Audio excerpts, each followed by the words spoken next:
Di tahun 90-an, industri video game sedang berubah besar. Grafis 3D mulai muncul, dunia game mulai terasa lebih hidup, tapi masih ada satu hal yang kurang. Game belum punya banyak ikon karakter yang benar-benar melekat di kepala pemain. Lalu pada tahun 1996, sebuah game petualangan muncul dari studio kecil di Inggris. Game itu memperkenalkan seorang arkeolog yang tidak takut masuk ke kuil kuno, reruntuhan misterius, bahkan makam yang sudah ribuan tahun terkubur. Namanya Lara Croft. Dengan pistol ganda di tangannya dan keberaniannya, Lara Croft langsung menjadi sesuatu yang jarang terjadi di dunia game saat itu. Seorang karakter utama perempuan yang benar-benar ikonik. Game pertamanya, Tomb Raider, bukan hanya sukses secara penjualan. Game ini juga mengubah cara pemain melihat game petualangan. Alih-alih sekedar berlari dan menembak, pemain diajak menjelajahi makam kuno, memecahkan puzzle, dan benar-benar merasa seperti seorang penjelajah yang sedang mencari artefak misterius.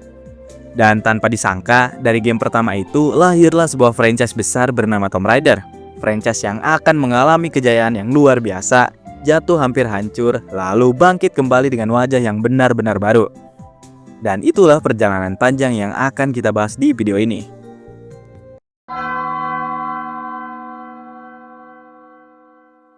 Di pertengahan tahun 90-an, industri video game sedang memasuki masa transisi besar. Teknologi grafis 3D mulai berkembang pesat, dan banyak developer mencoba memanfaatkan teknologi baru ini untuk menciptakan jenis gameplay yang sebelumnya tidak mungkin dibuat. Di Inggris, sebuah studio bernama Core Design sedang mengembangkan sebuah game petualangan yang berbeda dari kebanyakan game action pada masa itu. Ide dasarnya cukup sederhana, yaitu bagaimana jika pemain bisa benar-benar merasakan pengalaman menjadi seorang penjelajah makam kuno. Dari konsep itu, lahirlah Tomb Raider.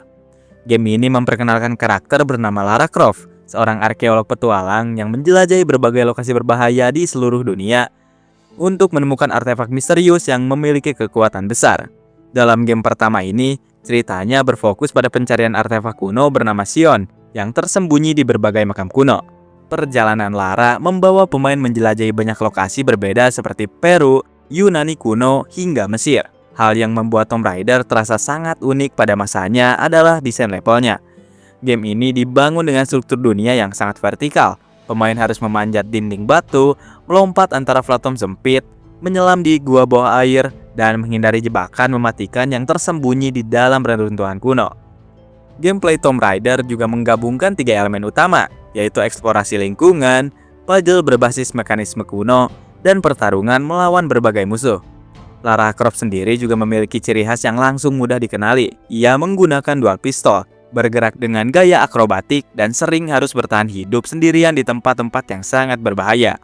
Saat dirilis pada tahun 1996, Tomb Raider langsung mendapatkan perhatian besar dari pemain dan media.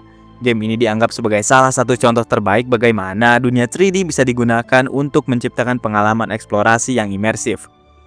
Kesuksesannya pun luar biasa. Game ini terjual jutaan kopi di seluruh dunia dan dengan cepat menjadikan Lara Croft sebagai salah satu karakter paling terkenal di industri game. Namun, kesuksesan besar itu juga membawa satu konsekuensi. Publisher ingin franchise ini berkembang secepat mungkin, dan akibatnya hanya dalam waktu 1 tahun, sequel Tomb Raider berikutnya sudah siap dirilis. Dan dari sinilah dimulai masa ketika Lara Croft berubah dari karakter game menjadi superstar budaya pop di akhir tahun 90-an. Itulah yang akan kita bahas di segmen berikutnya.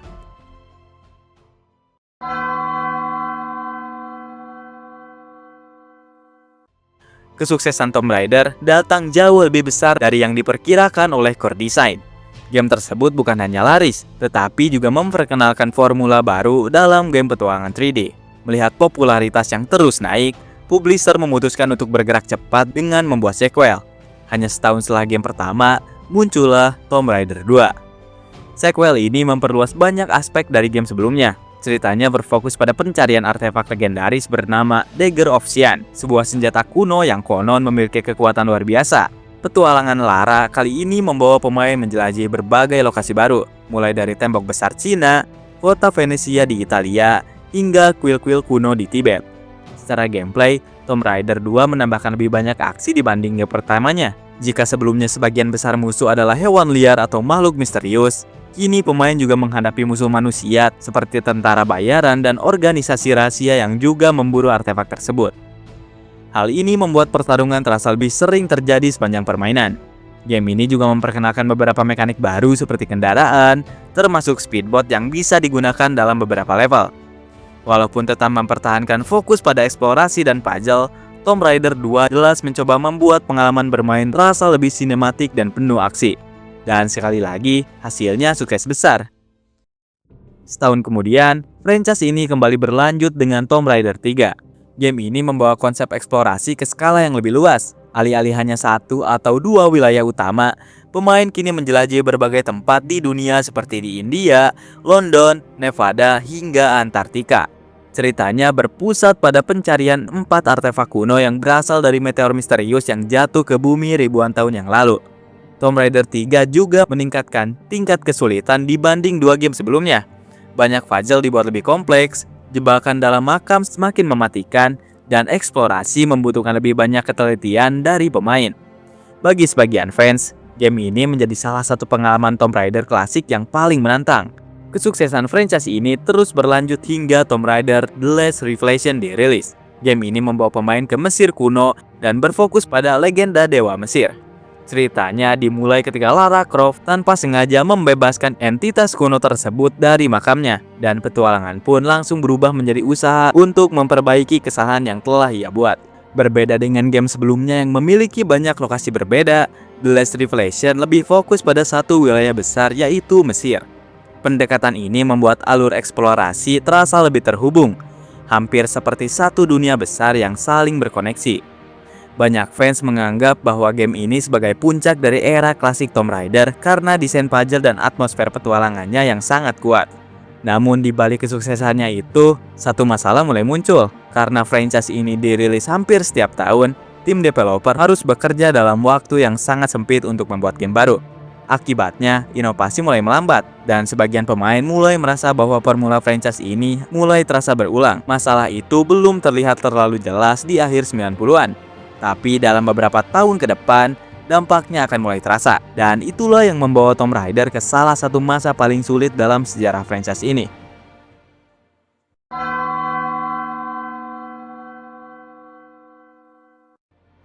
Memasuki awal tahun 2000-an, Tomb Raider sebenarnya masih sangat populer. Lara Croft sudah menjadi ikon budaya pop dengan muncul di majalah, iklan, bahkan berbagai acara televisi. Namun di balik popularitas itu, ada masalah yang mulai terasa dalam franchise ini sendiri. Sejak game pertama, Core Design merilis Tomb Raider hampir setiap tahun.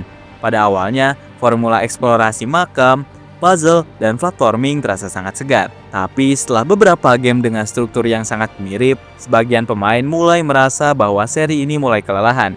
Hal itu mulai terlihat ketika Tomb Raider Chronicle dirilis. Berbeda dengan game sebelumnya, Chronicles menggunakan konsep cerita yang cukup unik. Setelah kejadian di akhir game sebelumnya, dunia mengira Lara Croft telah meninggal. Teman-temannya kemudian berkumpul dan menceritakan kembali berbagai petualangan Lara yang belum pernah diketahui sebelumnya. Karena struktur cerita tersebut, Chronicle terdiri dari beberapa episode petualangan yang terjadi di lokasi yang berbeda, seperti Roma, Rusia, hingga pulau misterius yang dipenuhi teknologi eksperimental. Walaupun gameplaynya masih mempertahankan formula klasik Tomb Raider, banyak pemain mulai merasa bahwa game ini tidak membawa perubahan besar dibanding seri sebelumnya. Rasanya seperti lebih banyak lanjutan dari formula lama, bukan langkah baru bagi franchise. Masalah itu menjadi semakin serius ketika seri berikutnya mencoba melakukan perubahan yang jauh lebih besar. Pada tahun 2003, Tomb Raider The Angel of Darkness dirilis dengan ambisi yang sangat tinggi. Game ini dirancang sebagai awal dari trilogi baru dan juga sebagai evolusi besar bagi seri Tomb Raider. Ceritanya jauh lebih gelap dibanding game sebelumnya. Lara Croft kini terlibat dengan konspirasi misterius setelah dituduh melakukan pembunuhan terhadap mantan mentornya. Petualangan kali ini membawa pemain ke berbagai kota di Eropa, seperti Paris dan Praha. Dengan fokus yang lebih besar pada cerita, investigasi, dan interaksi karakter. Dari sisi gameplay, game ini mencoba memperkenalkan berbagai sistem baru seperti dialog pilihan, elemen RPG ringan, dan mekanik stealth yang lebih kompleks. Ide-idenya sebenarnya cukup ambisius untuk zamannya. Sayangnya, proses pengembangan game ini penuh masalah, deadline-nya yang sangat ketat, perubahan desain yang terus terjadi, dan tekanan besar dari publisher membuat proyek ini tidak pernah benar-benar selesai sesuai rencana. Banyak fitur yang akhirnya dipotong sebelum rilis. Saat game ini akhirnya dirilis, hasilnya jauh dari harapan. Angel of Darkness dipenuhi berbagai bug teknis, kontrol karakter yang terasa kaku, dan gameplay yang tidak sepenuhnya matang. Respon dari pemain dan kritikus pun sangat keras. Game yang seharusnya menjadi evolusi besar bagi Tomb Raider justru berubah menjadi salah satu titik terendah dalam franchise ini. Dampaknya cukup besar. Setelah kegagalan tersebut, Core Design akhirnya tidak lagi menjadi developer utama Tomb Raider. Franchise ini kemudian dipindahkan ke studio lain dengan harapan bisa menghidupkan kembali legenda Lara Croft. Dan dari sinilah dimulai babak baru dalam sejarah Tomb Raider. Sebuah studio baru yang akan mencoba membangun ulang franchise ini dari awal dan membawa Lara Croft kembali ke puncak popularitasnya.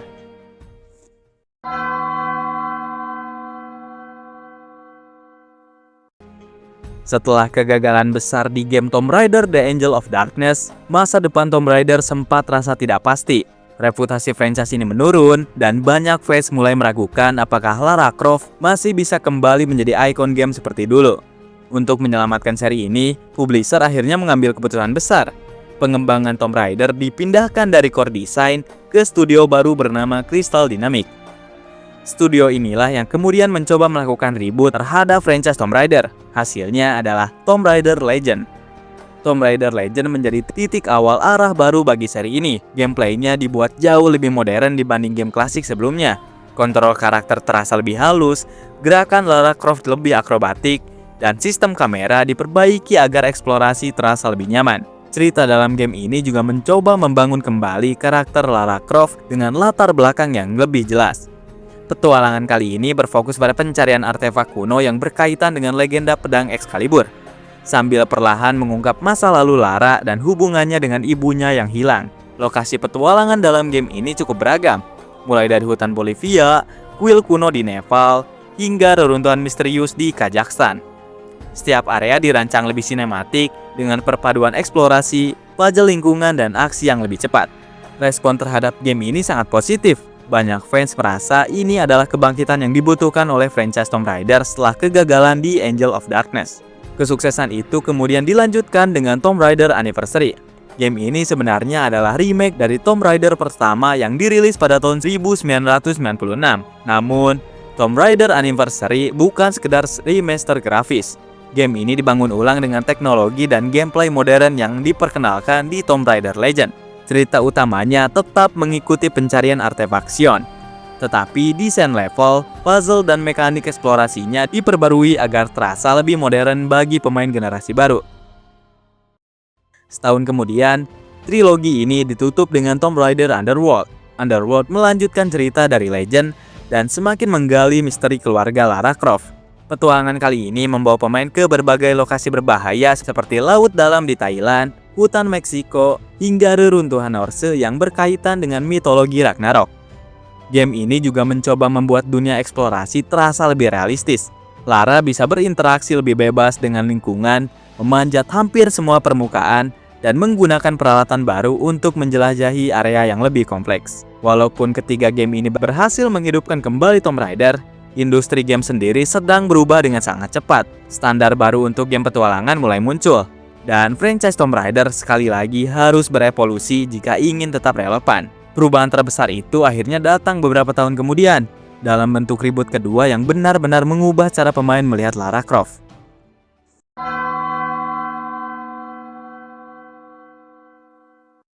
Memasuki akhir tahun 2000-an, industri game mengalami perubahan besar. Game petualangan mulai bergerak ke arah yang lebih sinematik, dengan cerita yang lebih emosional dan karakter yang lebih terasa manusiawi. Walaupun trilogi Legend cukup sukses, Crystal Dynamics merasa bahwa Tomb Raider membutuhkan perubahan yang jauh lebih besar agar bisa tetap relevan di generasi baru.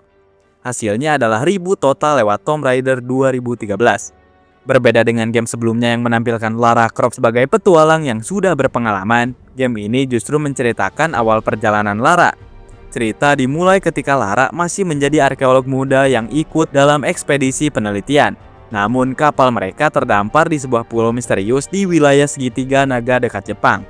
Terjebak di pulau yang penuh bahaya dan kelompok kultus misterius, Lara harus bertahan hidup untuk pertama kalinya. Inilah perubahan terbesar dalam seri Tomb Raider. Gameplaynya kini menggabungkan eksplorasi klasik dengan elemen survival modern. Pemain harus berburu hewan untuk mendapatkan sumber daya, membuat peralatan baru, dan meningkatkan kemampuan Lara melalui sistem upgrade. Pertarungan juga dibuat lebih intens dengan berbagai senjata seperti busur, pistol, hingga senapan yang bisa dikembangkan sepanjang permainan. Selain gameplay, reboot ini juga fokus besar pada perkembangan karakter. Sepanjang cerita, pemain melihat bagaimana Lara yang awalnya ragu dan ketakutan perlahan berubah menjadi petualang tangguh yang siap menghadapi bahaya apapun. Pendekatan ini membuat cerita terasa jauh lebih emosional dibanding game Tomb Raider sebelumnya. Hasilnya sangat positif. Game ini mendapatkan respon yang sangat baik dari pemain maupun kritikus, dan menjadi salah satu titik kebangkitan terbesar bagi franchise Tomb Raider. Kesuksesan tersebut dilanjutkan lewat Rise of the Tomb Raider. Sequel ini mengambil setting baru di wilayah Siberia, Rusia. Ceritanya berfokus pada pencarian kota legendaris Kitezh yang dipercaya menyimpan rahasia keabadian. Dibanding game sebelumnya, Rise of the Tomb Raider memperluas banyak aspek gameplay. Area eksplorasi menjadi lebih terbuka. Tomb atau makam kuno dibuat lebih kompleks dan sistem crafting serta upgrade diperluas. Game ini juga menambahkan berbagai aktivitas sampingan seperti menjelajahi makam opsional, memecahkan puzzle lingkungan yang lebih besar, dan berburu berbagai hewan di alam liar. Kemudian trilogi reboot ini ditutup dengan Shadow of the Tomb Raider. Petualangan kali ini membawa Lara ke hutan-hutan di Amerika Selatan, terutama wilayah Peru dan Meksiko. Ceritanya lebih berfokus pada usaha Lara menghentikan organisasi rahasia Trinity yang ingin memanfaatkan kekuatan artefak kuno dari peradaban Maya. Shadow of the Tomb Raider mencoba membawa gameplay yang lebih dekat ke akar seri ini dengan menekankan eksplorasi makam dan puzzle yang lebih besar. Banyak tomb dalam game ini dirancang sebagai tantangan kompleks yang membutuhkan observasi lingkungan dan pemecahan teka-teki yang cukup rumit. Trilogi reboot ini akhirnya berhasil mengubah citra Lara Croft secara drastis. Dari karakter aksi yang hampir seperti superhero di era 90-an, menjadi petualang yang lebih realistis dengan cerita yang jauh lebih personal. Namun setelah trilogi ini selesai, satu pertanyaan besar muncul. Setelah 2 kali reboot dalam sejarahnya, kemana arah Tomb Raider selanjutnya? Itulah yang akan kita bahas di segmen berikutnya.